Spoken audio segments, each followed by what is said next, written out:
ಬೆನ್ನ ಹತ್ತಿ ರೊಕ್ಕಿದ್ದವ್ರು ಬೆನ್ನ ತೋಗ್ಯಾವ.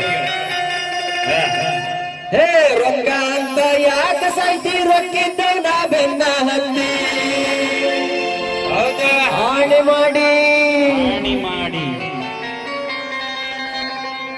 ಹಾನಿ ಮಾಡಿ ಹೇಳ್ತನ ಗೆಳತಿ ನಿನ್ನ ಚಾಡಿ ಸುಮಾರೈತಿ ಸುಮಾರಾಗೈತಿ. ಹೌದೇ